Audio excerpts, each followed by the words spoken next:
Good morning students. आज हम chapter 2 जो है हिस्ट्री का वापस स्टार्ट करेंगे आगे से। कल हमने पढ़ा था सॉल्ट मार्च और सिविल डिसओबीडियंस मूवमेंट के बारे में, ठीक है ना। उसको हम आज स्टार्ट करेंगे। तो नॉन कोऑपरेशन मूवमेंट जो है वापस कॉल ऑफ कर लिया था गांधी जी ने उसको, ठीक है। और उसके कारण हमने कल पढ़े थे और आज हम सॉल्ट मार्च और सिविल डिसओबीडियंस मूवमेंट के बारे में पढ़ेंगे।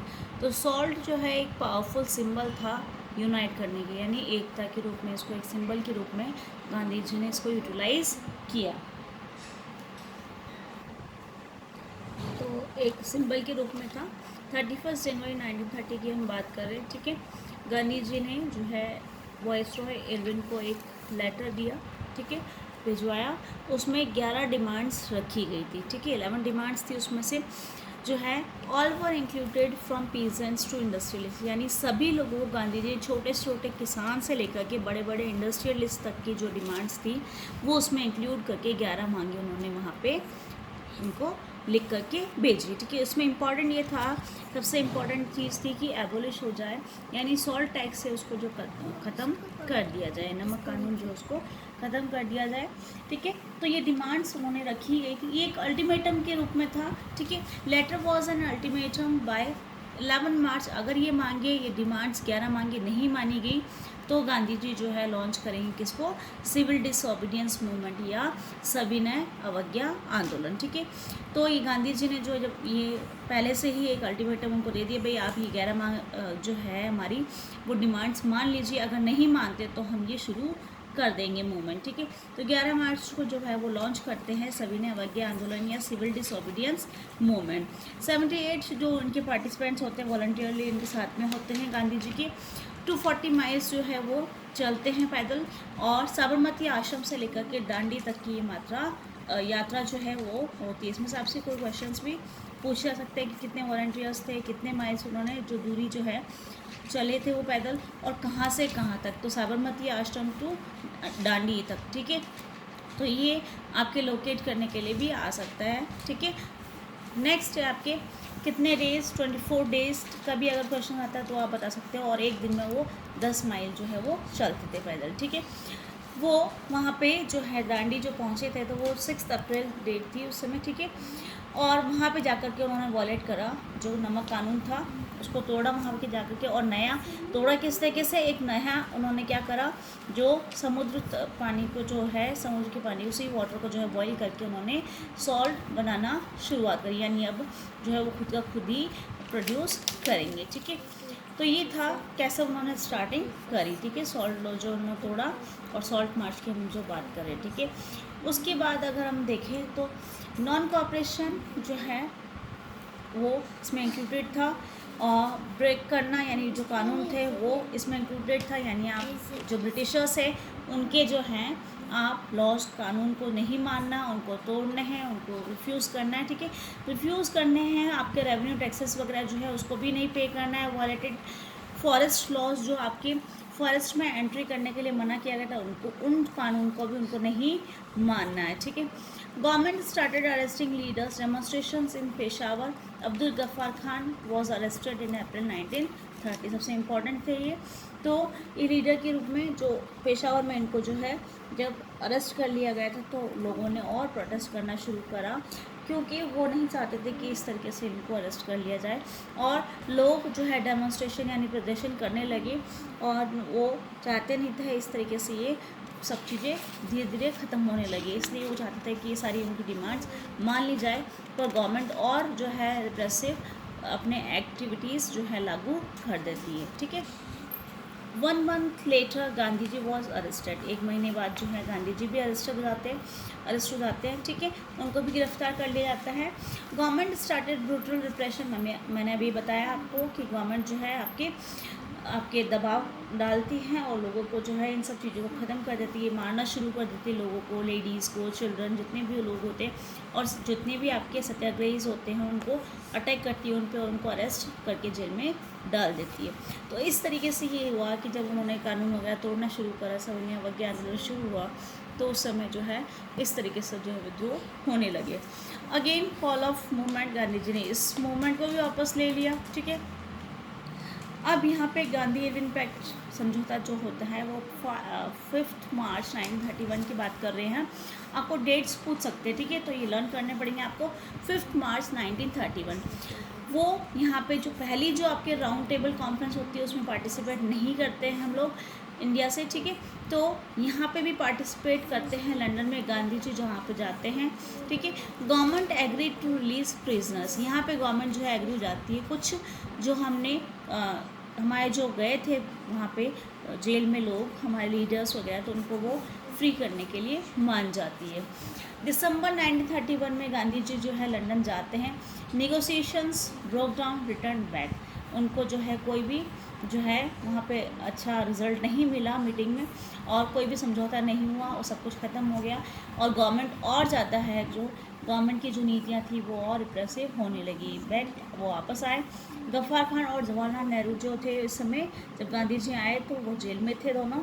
और कांग्रेस जो है आपका एक जो दल है, आपकी जो पार्टी है, वो डिक्लेयर कर दी गई इलीगल, यानी अकानूनी, यानी अवैधानिक जो होती है, कानून के विरुद्ध जो होती है, उस संस्था के रूप में कांग्रेस को जो है डिक्लेयर कर दिया गवर्नमेंट में, ठीक है। बैन कर दिया, आप कोई मीटिंग नहीं कर सकते, कोई प्रदर्शन नहीं करना है, कोई बहिष्कार नहीं कर, ऐसे करते हुए पकड़े गए तो उनको जेल में डाल दिया है। तो गवर्नमेंट इस तरीके से जो है अपनी नीतियाँ बदलने लगी। तो गांधी जी ने भी एक्सप्लेन करा कि गवर्नमेंट जो है अब नीतियाँ अपनी बदल रही है, तो कोई समझौता नहीं होता है, वापस गांधी जी आ जाते हैं। गांधी जी दोबारा से इस सवर्णीय अवज्ञा आंदोलन, सिविल डिसोबीडियंस को रिलॉन्च करते हैं, ठीक है। अब कभी वापस शुरू कर रहे हैं, कभी वापस उसको बंद कर रहे हैं, तो इस तरीके से जनता जो है वो भी कन्फ्यूजन में रहती है कि उनको पार्टिसिपेट करना नहीं। तो अगेन वो रिलॉन्च करते for over a year, it continued, but by 1934 it lost its importance, उसके बाद इसकी इम्पोर्टेंस ख़त्म हो जाती है, ठीक है।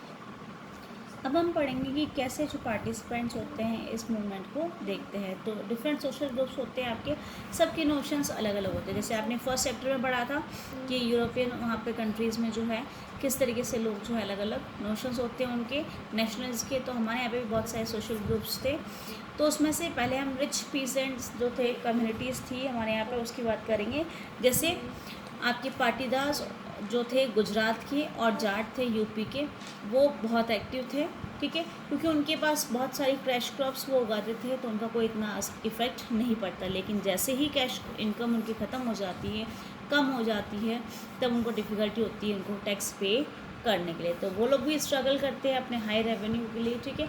Once again it started many refuse to participate, लेकिन दोबारा से जब सिविल डिसोबीडियंस मूवमेंट स्टार्ट हुआ तो ये लोग रिफ्यूज़ कर देते हैं इसमें पार्टिसिपेट करने के लिए, ठीक है।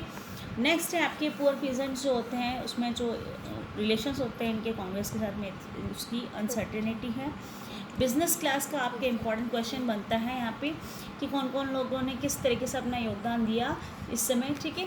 तो सिविल डिसोबीडियंस मूवमेंट में अलग अलग लोगों के लिए पूछा जा सकता है। तो जैसे हमने रिच मर्चेंट जो पीजेंट्स थे उनके बारे में पढ़ा, अब बिज़नेस क्लास के बारे में पढ़ेंगे, ठीक है। तो बिज़नेस क्लास के लिए आपके लिए जो है क्वेश्चंस बनते हैं, एग्ज़ाम में पूछा जाता है।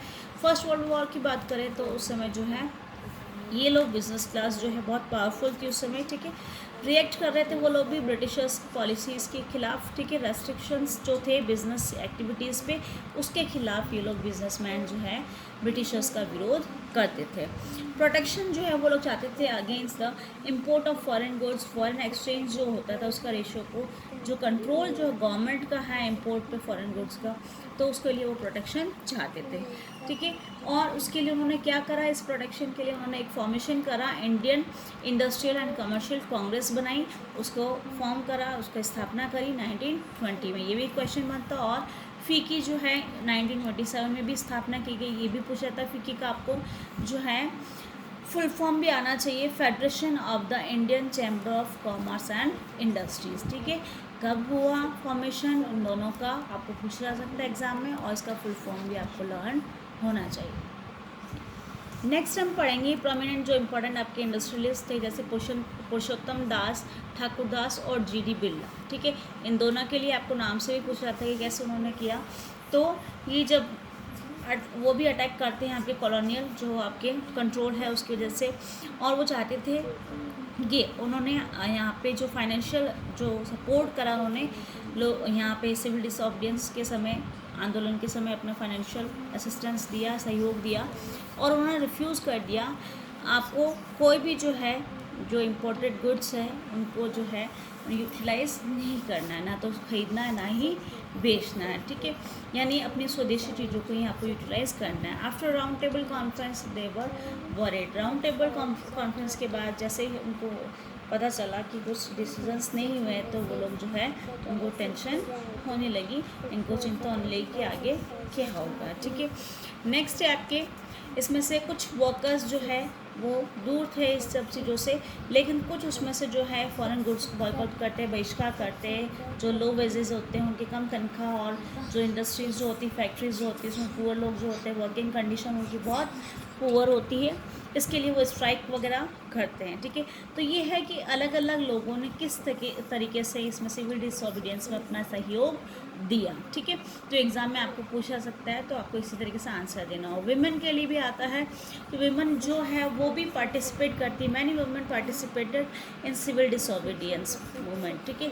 सभी ने अवज्ञा आंदोलन में बढ़ चढ़ कर वो भाग लेते हैं, रैलीज़ में, आगे यात्रा में, ठीक है। साबरमती आश्रम से यात्रा में भी, पैदल यात्रा में भी वो लोग जाती हैं। और गांधी जी के जब भी बुलवाते हैं, मीटिंग्स होती है तो वो लोग सुनते हैं अच्छे से। लेकिन कांग्रेस जो है उसका जो रिलक्टेंट थी इसके लिए कि वो कोई भी पोजीशन जो होती है वुमेन को इस ऑर्गेनाइजेशन में देने के लिए वो जो है उनकी इच्छा नहीं थी, ठीक है। नेक्स्ट है आपके हम पढ़ेंगे कि क्या लिमिटेशंस थे सिविल डिसऑबिडियंस के, उसके बारे में पढ़ेंगे। गांधी जी ने कहा set the Swaraj will come with unity and उन्होंने कहा कि यूनिटी होगी तो ही हमको स्वराज मिलेगा, हमको स्वशासन तभी मिलेगा जब हमारे बीच में यूनिटी रहेगी। और ये यूनिटी तब रहेगी जब आपके ये जो ब्राह्मण्स और इन लोगों की वजह से जो आपके अछूत व्यवस्था है, अनटचेबिलिटी है, वो अगर आप रोक दें तो सब चीज़ें बराबर हो जाएंगी। उन्होंने हरिजन्स के बारे में अपनी बुक में लिखा है। हरिजन यानी वो चिल्ड्रन ऑफ गॉड, भगवान के बच्चे हैं, ठीक है। वो ऑर्गेनाइज करते हैं इसके लिए सत्याग्रह, ठीक है। इन लोगों के लिए यानी अस्पृश्यता और को हटाने के लिए, अनटचेबिलिटी को ख़त्म करने के लिए वो सत्याग्रह लॉन्च करते हैं, ऑर्गेनाइज करते हैं। और ये जो अछूत लोग हैं जिनको एंटर नहीं किया जाता है टेम्पल्स में, पब्लिक प्लेस पे कोई यूटिलाइज़ नहीं करने देते किसी चीज़ को, तो वो सब चीज़ें उन्होंने बंद करवा दी, ठीक है। वो जो है खुद भी उनके साथ में टॉयलेट्स वगैरह क्लीन करते थे, उनके साथ में खाना खाते थे हरिजन लोगों के साथ। उससे वो बताते कि हम लोग सब एक हैं, अलग नहीं है, ठीक है। तो ये सब था उनको ये सब चीज़ें ख़त्म करने के लिए। बट द डिमांडेड रिजर्वेशन, ये सब चीज़ें उन्होंने की, लेकिन इनका जो डिमांड थी वो था कि इनको सेपरेट इलेक्टोरल जो एरिया है, सीट्स जो है उनको मिल जाए। तो उसके लिए डॉक्टर बी आर अम्बेडकर जो हैं उनके गांधी जी के साथ जो है सेकेंड राउंड जो टेबल कॉन्फ्रेंस होती है उस समय गांधी जी के साथ उनके क्लैशेस हो जाते हैं। ये डिमांड करते हैं सेपरेट जो आपके इलेक्टोरल सीट्स होती हैं दलित लोगों के लिए, वो अपनी डिमांड कर देते हैं। मुस्लिम जो है इससे अपने आप को एलिनेटेड या अलग थलग महसूस करते हैं। उनको लगता है कि हम लोग तो जैसे आपके हिंदू लोगों के लिए अलग हो गया, ये दलित लोगों के लिए अलग हो गया, तो ये जो हम लोग माइनर लोग हैं, अल्पसंख्यक जो हैं, हम लोगों का जो कल्चर सब चीज़ें वो ख़त्म हो जाएगी। तो इस वजह से क्या होने लगा, हम लोगों की यूनिटी ख़त्म होने लगी। ये लिमिटेशंस थी कि अब डिस्टेंस आने लगे हमारे दो कम्युनिटीज़ के बीच में, हिंदू और मुस्लिम, ठीक है। तो इस तरीके से हमारी यूनिटी को खतरा होने लगा। तो इस तरीके से यूनिटी हमारी ख़त्म होने लगी। उस समय कांग्रेस और मुस्लिम लीग दो पार्टीज़ थी, जिसमें से मुस्लिम लीग के जो मोहम्मद अली जिन्ना हैं वो सेपरेट इलेक्टोरेट्स के लिए अपने मुस्लिम लोगों के लिए चाहते हैं अपने क्षेत्र, ठीक है। तो ऐसे ही हो गया आपके दलित लोगों के लिए अलग, मुस्लिम लोगों के लिए तो इस तरीके से आपकी यूनिटी ख़त्म होती है। और उनको लगने लगा कि हम लोगों को जो है सबमर्ज कर दिया जाएगा under the domination of a Hindu majority, क्योंकि हिंदू लोग यहाँ पे ज़्यादा थे, तो उस वजह से उनको लगता था कि ये जो मेजोरिटी हिंदू लोगों की तो वो उनको डोमिनेट करेंगी। इसलिए वो लोग खुद के लिए अपने सेपरेट जो इलेक्टोरेट जो सीट्स हैं वो चाहते थे, ऐसा क्षेत्र वो लोग चाहते थे इलेक्शंस में, ठीक है। अब सेंस ऑफ कलेक्टिव बिलोंगिंग जो है, ये सब चीज़ें हमने पढ़ ली। अब उसके बाद आपके हैं कि किस तरीके से ये जो मूवमेंट्स थे आपके कलेक्टिव बिलोंगिंग, यानी इतने सारे मूवमेंट हमने चलाए, उसके लिए पीछे क्या चीज़ें रही हैं कि हम लोग एकजुट होकर के हमारे अंदर कैसे नोशंस आए, ये जो इमेजिनेशन है एक नेशन की वो किस तरीके से आती। तो उसके लिए बहुत सारी चीज़ें कि it came through United struggles. हम लोग सब साथ में लड़ाई कर रहे थे, सब लोग साथ में मूवमेंट्स में, आंदोलन में भाग ले रहे थे, पार्टिसिपेट कर रहे थे। कल्चरल प्रोसेस जो है आपके वो भी इंक्लूड होते हैं। आपका हिस्ट्री, फोकलोर सॉन्ग्स है, पॉपुलर प्रिंट्स है, सिम्बल्स है, प्लेज हैं, जो इमेजेस जो है, जैसे भारत माता की जो इमेज जो बनाई गई थी बंकिम चंद्र चट्टोपाध्याय द्वारा 1870 में, उन्होंने जो वंदे मातरम लिखा, उन्होंने उसको आनंद मठ जो है उसमें भी पब्लिश करा। ठीक है, तो ये सब चीज़ें हैं जिससे आपके कलेक्टिव बिलोंगिंग जो है एक नेशन की बात आपके अंदर आती है, तो ये सब चीज़ें उसमें इंक्लूडेड होती है। नेक्स्ट है आपकी ड्यूरिंग स्वदेशी मूवमेंट, और स्वदेशी मूवमेंट जब चलाया गया था तब भी वहाँ पे एक ट्राई कलर फ्लैग जिसमें red green yellow colour utilise किया गया था, उसको डिज़ाइन किया गया था। उसमें 8 लोटस थे, एक क्रेसेंट मून था। 1921 में गांधी जी ने भी एक डिज़ाइन करा था स्वराज फ्लैग, उसके भी 3 कलर थे, ट्राई कलर थे, रेड ग्रीन और वाइट। उसमें एक स्पिनिंग व्हील था जो कि आपको रिप्रेजेंट करता है सेल्फ हेल्प का, जो आप आत्मनिर्भर जब रहते हैं तो उसके लिए आपको रिप्रेजेंटेशन के लिए बताया गया। तो ये है कि हम किस तरीके से अपने नेशनलिटी को जो है, अपनी यूनिटी को कैसे आप रिप्रेजेंट कर रहे हैं। रीइंटरप्रिटेशन जो है हिस्ट्री का, कि कैसे हम जो हमारा जो इतिहास जो है बहुत डेवलप था। ठीक है, तो उसके बारे में लोगों को बताया जाता है कि हमारा इतिहास बहुत अच्छा है। क्योंकि ब्रिटिशर्स जब आए उसके बाद उन्होंने जब हमको कैप्चर कर लिया तो उन्होंने हमको बताया कि आप लोगों को शासन चलाना नहीं आता, हम आपको सिखाएं। तो ये सब चीज़ें बेकार थी, हम लोग ऑलरेडी पहले से ही सब कुछ हमको आता था, हम लोग स्टेबल थे। लेकिन इन लोगों ने हमको कॉलोनाइज करने के बाद जो हमारी स्थिति इस तरीके की कर दी, तो हमारे इतिहास जो है उसको हमको रीइंटरप्रिटेशन की ज़रूरत पड़ रही थी, और उससे हमको जो है हमारे इतिहास को हम वापस, हमारे ग्लोरियस जो टाइम था उसको हमको पहचानने की ज़रूरत थी। तो ये सब चीज़ें हमको इमेजिनेशन देती है एक राष्ट्र के रूप में। ठीक है, नेक्स्ट है आपका कंक्लूजन। एक नेशन की बात करें हम, with many voices wanting freedom from colonial rule. ये सब चीज़ें आपको जो है मूवमेंट्स है, स्ट्रगल्स है, ये सब चीज़ें आपको जो प्रोटेस्ट है, ये सब चीज़ें एक नेशन की अगर हम बात करें तो उसमें बहुत सारी चीज़ें होती हैं, बहुत सारी आवाज़ें होती हैं, बहुत सारे लोग होते हैं, अलग अलग आपका कल्चर होता है, लेकिन वो लोग सब एक ही चीज़ चाहते हैं, फ्रीडम फ्रॉम कॉलोनियल रूल। जो उपनिवेशिक जो आपके यहाँ पे रूल है, आपकी जो शासन है, उससे उनको फ्रीडम मिल जाए। ये चैप्टर आपका यहीं कंप्लीट होता है। इसके बाद आपको, ये आज आपका लास्ट था, उसके बाद अब आपको होमवर्क दे रहे हैं। हिस्ट्री का आपका फर्स्ट और थर्ड चैप्टर हो गया, सिविक्स का आपका चैप्टर फर्स्ट और सेकेंड हो चुका है, ज्योग्राफी का आपका फर्स्ट और फोर्थ हो चुका है, एग्रीकल्चर वाला। ठीक है, इकोनॉमिक्स का आपका फर्स्ट और सेकंड हो चुका है। तो ऑलमोस्ट आपके टू चैप्टर्स जो है आपके चारों में ही हो चुके हैं। जब भी आपका रीस्टार्ट होता है स्टडीज़, तब तक आप लोगों का ये होमवर्क है कि इन 8 ही चैप्टर्स के कंप्लीट नोट्स होने चाहिए आपकी कॉपीज़ में। ठीक है, दोबारा रिपीट कर रही हूँ, आपके ये 8 चैप्टर्स आपने कंप्लीट कर लिए। इन 8 चैप्टर्स के मैं आपको आज होमवर्क दे रही हूँ कि इन पूरे 8 चैप्टर्स के आपके कंप्लीट नोट्स होने चाहिए। उसके साथ में इन 8 ही चैप्टर्स की आपको लर्निंग भी होनी चाहिए, आपको याद भी होना चाहिए इन 8 चैप्टर्स के बारे में।